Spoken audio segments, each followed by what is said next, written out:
internet of value at Ripple, we're thinking much bigger than just cross-border payments. It's kind of like Amazon with rare books in the early days. Just this market happens to be a $10 trillion market. We are at a historic turning point. Said in the past that you are doing for money what email did for communication. Moving the whole revolution forward. Take on it. There's trillions of dollars parked around the world. XRP. Is there a possibility that Ripple could take over Swift one day? Well, welcome back, ladies and gentlemen. So, 24-hour script. Let's get right into today's video. Billionaires are still holding on to their XRP. Yes, Elon Musk, Peter Thiel have a bag of XRP, and they still haven't sold it. They've been holding it since 2013. And in today's video, I'm going to show you hardcore facts that it is their XRP. What were they told when they purchased XRP or when they were onboarded to XRP? And we're going to go over Arthur Britto. Who is Arthur Britto? This is Satoshi 2.0, a co-inventor of the XRP ledger that nobody knows besides a handful of individuals.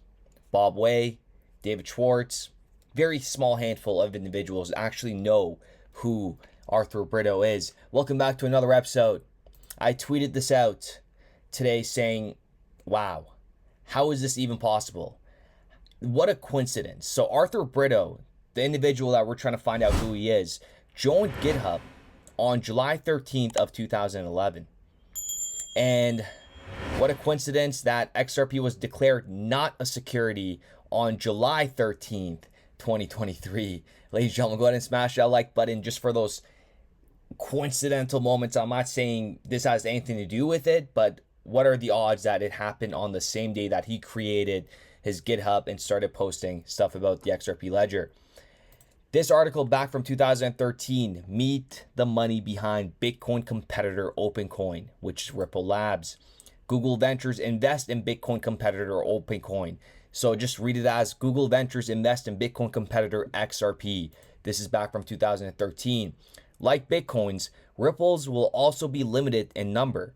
OpenCoin plans to ultimately create 100 billion XRP, releasing half into circulation and keeping half to ensure the currency's stability.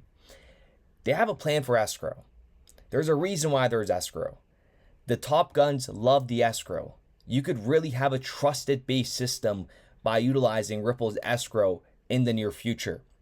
I'll cover that in another video coming up. But just take a look at some of the investors, right? We have Andreessen Horowitz, and we have PayPal founder Peter Thiel, and they all got a bag of XRP in that same year. Here we have an account created that says Musk received 16 million XRP, and then it was distributed to Peter Thiel and then Andreessen Horowitz, right? Do you see where this is going? They got a bag of XRP, which they're still holding on to it.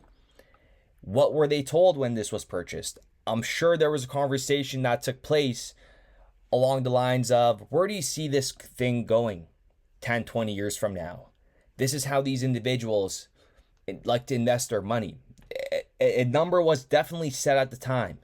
But again, whatever we say right now would be speculation, but a number was definitely set. Let's say it even goes to $100, which I am 100% confident that it will happen 100%. $100 XRP is a non-negotiable.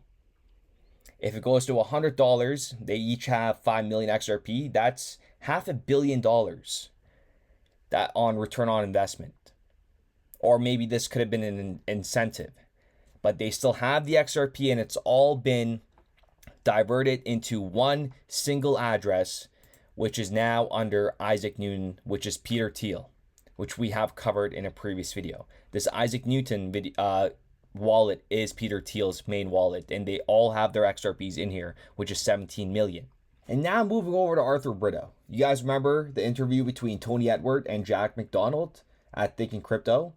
Let's do a little recap of what Jack McDonald said here about Arthur Britto.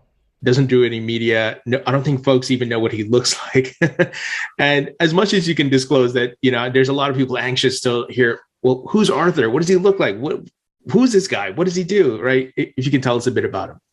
Yeah, well, I'll say two things. One, I want to respect his privacy. He's a very private person, and that's just his choice. And so I want to respect that. I can tell you that I've learned an enormous amount from him. And he's just a true intellect. He's a savant in terms of the way he thinks and the ideas he comes up with. He's a gentle giant, as I like to tell him. He's very passionate about what he does and his beliefs. He goes the extra mile of wanting to work with people to educate them. So he is very involved, with the day-to-day, where team members need his help.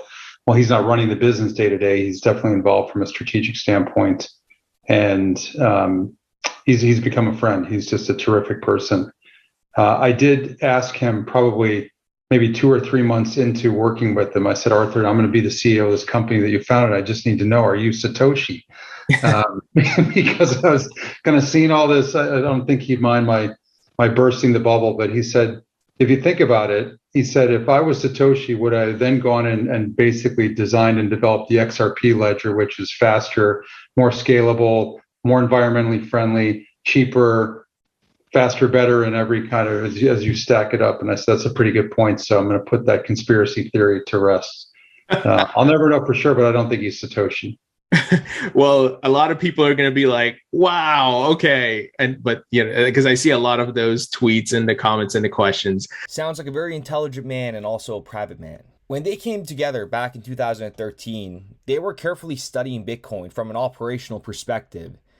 And they saw a few major flaws in the system, and it caught their attention. And then they set out to create the cryptocurrency that was immune to the flaws inherent in Bitcoin. And they came out with XRP. And that is David Schwartz, Jet McCaleb, Jesse Powell, and Arthur Britto were the individuals. So they saw the flaws in Bitcoin, and XRP was born.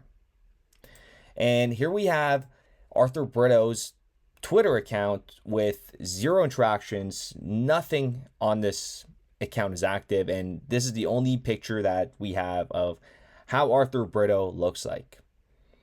And take a listen to what Bob Way thinks of Arthur Britto. Arthur is one of the most brilliant people I've ever met. We worked very closely together for the first couple of years at the company.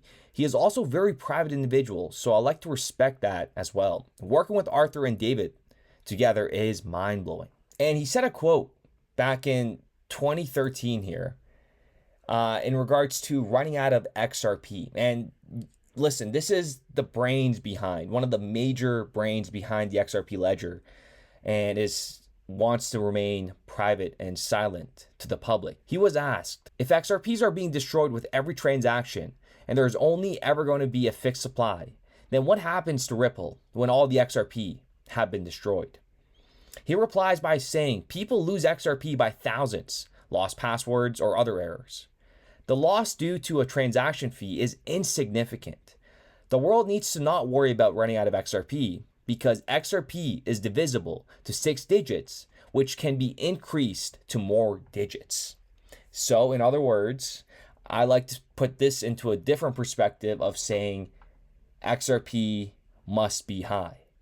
Meaning, in the near future, when XRP starts scaling into real-world utility, the 6 divisible is what he's referring to would look like this. XRP at $50 would be 1 whole XRP. 0.8 XRP would be $40 per XRP. 0.5 XRP would be $25 per XRP. And then 0.1000 would be $5 per XRP. So just like Bitcoin, back then you could get 1 full one for $1 or $100. Now, if you were to buy half a Bitcoin, which is 0.5 Bitcoin, you're spending about $26,000 for half a Bitcoin. And the same will play out for XRP, and the world is going to be in for a rude awakening, and every doubter for XRP, they're going to be kicking themselves for not buying enough XRP or not, getting in earlier than when they should have. With that being said, ladies and gentlemen, I do appreciate every single one of you guys. Let me know what you guys think in the comments down below. Our moment is coming, and we are going to have the last laugh. I can guarantee you that. We started building RippleNet with the thesis that crypto liquidity would eventually be able to support robust global payments, large payments. RippleNet was designed so that customers seeing the benefits of our fiat-based network could flip the switch to ODL once the market was mature enough. And this is exactly what's happening. Flip the switch.